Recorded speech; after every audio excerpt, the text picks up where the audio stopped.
Salut à tous, j'espère que vous allez bien. C'est Matt, on se retrouve aujourd'hui pour notre brief normalement dédié aux alts, mais on va parler surtout de Bitcoin aujourd'hui, je pense. Vu l'état du marché, bah on a cassé. On va pas faire les étonnés sur zone 9, ça fait un moment qu'on en parle avec Tilt, on était encore à ce niveau-là. Moi je le répète à chaque brief, surtout récemment depuis qu'on avait retouché ce niveau-là, je vous l'avais dit. Retoucher pile poil un niveau et ne pas le casser sur Bitcoin, je crois que c'est du jamais vu sur un peu toutes les unités de temps, donc j'y croyais pas du tout. Hier sur le H4, quand on avait fait une belle bougie en H4 ici, Crypto Twitter était en mode to the moon, c'est reparti. Et puis bizarrement, quelques heures après, il n'y avait plus personne. Donc non.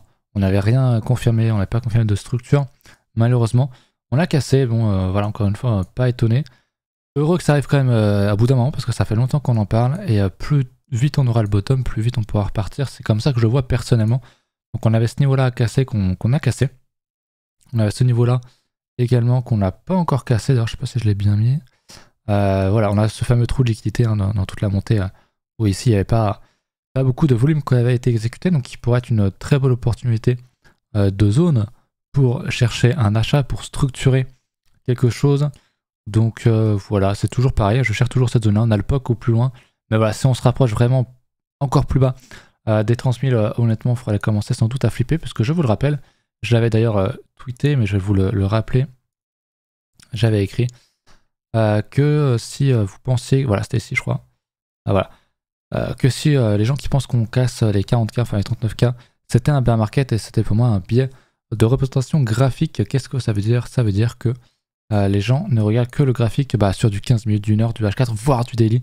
Et on casse effectivement un gros niveau de septembre dernier, mais le fait est que quand tu regardes l'unité de temps supérieure, c'est un range. Borne basse, borne haute, donc résistance support. Et que globalement, bah, qu'importe ce qu'on fait dans ce range, c'est du bruit, c'est du brouhaha. Qu'importe en fait, on peut casser ce niveau-là, ça fait chier, c'est sûr. Il y a de la volatilité, il y a du rouge, beaucoup de rouge. Mais on peut faire ça et ça nous empêchera pas de faire quelque chose comme ça. Donc voilà, par contre, ce niveau-là, il faut vraiment pas le casser. Et là, je parlerai de bear market parce que là, on aurait du coup un très beau double top hebdomadaire, même mensuel. Et là, ce serait vraiment pas sexy. Donc pour moi, le creux, je le redis encore une fois, le creux à tenir, c'est encore une fois les 30 000. Voilà, donc idéalement, bah, si on pouvait tenir un creux ici sur les 35 000 à peu près, on pourrait repartir, ça serait très bien. Ça pourrait nous faire du coup un triangle ascendant. Alors c'est très hypothétique pour l'instant, bien sûr. Mais voilà, ça pourrait nous faire un fameux triangle ascendant figure extrêmement bullish parce que continuation haussière, parce qu'on entre par en bas. Ça pourrait être incroyable, mais on n'est pas du tout, franchement, c'est de la prédiction. Et la prédiction en trading, c'est un peu de la merde. Donc voilà pour ça, j'espère que ça rassurerait ceux qui sont en PLS. Je sais que beaucoup le sont forcément, que c'est compliqué parce que bah, ils débutent dans le marché, ils n'ont pas forcément l'habitude du money management, ou pas forcément une psychologie adaptée pour l'instant. Donc bah, courage les gars, on est tous passés par là. Et c'est dans ces moments-là qu'on apprend, et qu'on apprend à se protéger, et voilà, qu'on voit les choses un peu différemment. Donc prenez cette période comme un apprentissage, puisque normalement ce que vous avez posé sur le marché, ce sont des sommes que vous êtes prêts à perdre. Ne l'oubliez pas. Et voilà, faites autre chose aussi. Tenez vos positions, arrêtez peut-être le court terme, passez sur du long terme, faites du DCA. C'est plus simple pour commencer, et puis voilà, courage. Tout simplement. Qu'est-ce que je voulais noter aussi? Twitter, du coup, j'ai pas terminé. Sur ce que je disais tout à l'heure. J'ai fait un petit sondage où je pense aussi que les gens sont quand même vraiment dans le mal. Parce que j'avais fait un sondage quand on était peut-être dans les 50 000 ou je sais plus combien, dans les 45. Les gens étaient globalement très bullish. Là, ça commence à changer un peu. Bon, là, ça s'est repassé de l'autre côté, mais tout à l'heure, quand j'ai rafraîchi, on était quasiment sur du 50-50 sur des gens qui pensent que c'est terminé pour Bitcoin, que c'est le bear market, etc. Alors, comme je viens de l'expliquer, selon moi, ce n'est pas le cas. C'est très baissier en daily. Mais en hebdomadaire, on est toujours sur une zone d'accumulation ou de distribution, on le saura plus tard. Mais pour l'instant, c'est pas un bear market pour moi. Donc voilà, il y a quelques gifs qui m'ont fait, ou images qui m'ont fait rire, comme toujours. Donc voilà, je pense que voilà, c'est pas terminé pour Bitcoin. La condition de structurer quelque chose dans les 35 000, puisque, comme on le montrait depuis très longtemps, ici, il y avait toujours beaucoup de liquidités parce que ça a dû acheter comme des porcs à l'époque, et donc voilà, il y a encore beaucoup de niveaux, hein, dans les 35-36 000, ça correspond vraiment à mes niveaux, hein, donc la fameuse zone de liquidité, les 50% de retracement linéaire, donc il y a des beaux niveaux, il y a énormément de liquidité ici disponible parce que on vient de tomber, mais c'est quand même du très court terme, c'est à 42 000, donc c'est ici, hein, sur le graphique.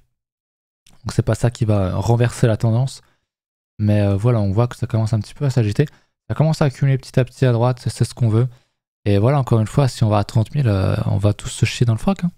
Mais ça posera peut-être un bottom. C'est souvent comme ça que ça marche, les ranges sont faits pour martyriser, parce que, encore une fois, on casse ça, c'est bien, mais ça changera rien. Comme si on fait quelque chose comme ça, les gens vont peut-être crier au top si on va par là, alors qu'en fait, on n'a toujours pas cassé l'ancienne ATH et la grosse résistance qui sera ici. Donc le range, c'est fait pour les impatients et ceux qui ont le biais de représentation graphique, pardon. Voilà pour Bitcoin, voilà pour ça.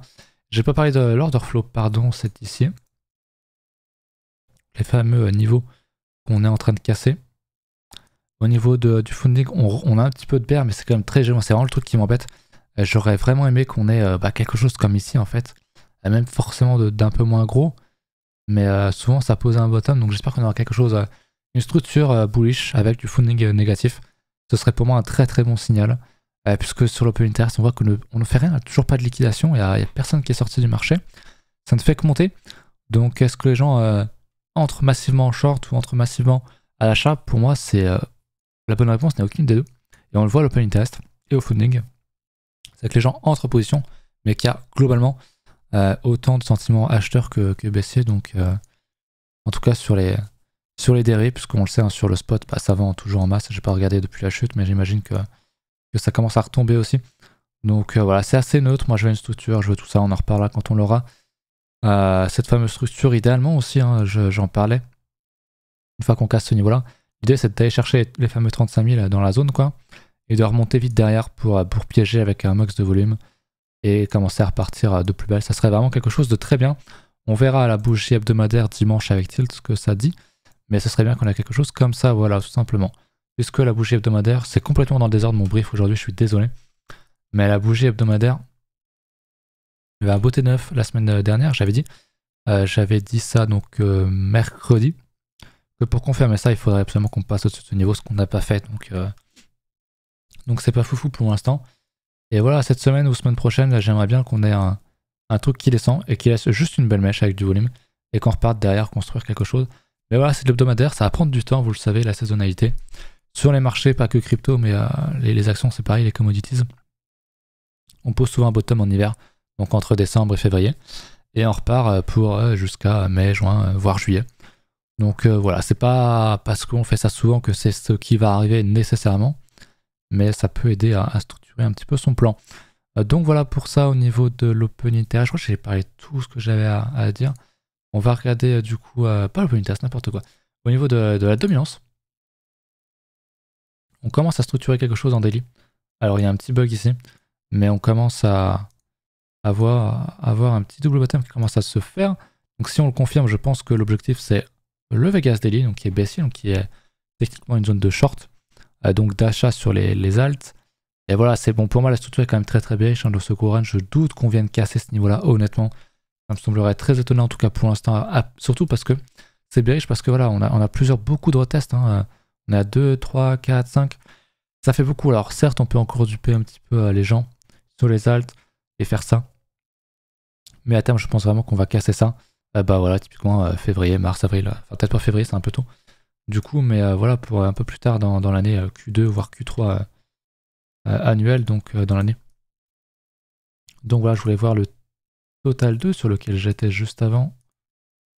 Voilà, qui est en train de lâcher prise totalement. C'est normal, encore une fois, là, voilà, on casse des gros niveaux. On pourrait casser ça. Ce qui serait pas bon du tout. Mais pour moi, voilà, la grosse structure, le gros bottom à défendre, c'est celui-là. Si on casse ça, c'est fini, c'est le bear market sur les alts. On change de tendance, on fait un espèce de double triple top et terminé parce qu'on casse ça.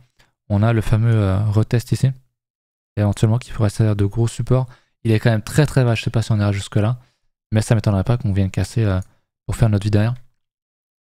Donc voilà, c'est pas très optimiste. J'espère vraiment sincèrement que ça va de votre côté.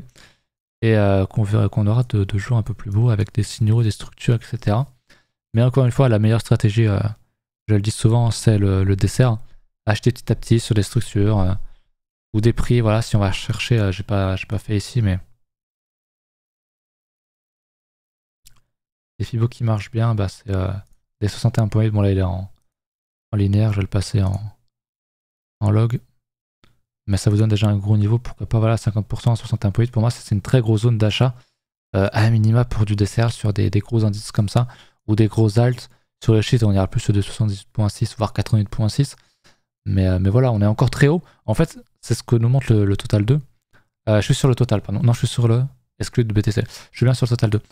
Ce que nous montre ce graphique, c'est qu'on a encore beaucoup de place, en fait. C'est qu'on pourrait encore tomber, qu'il y aurait encore beaucoup de place et que techniquement, c'est pas un bear market sur cet indice-là.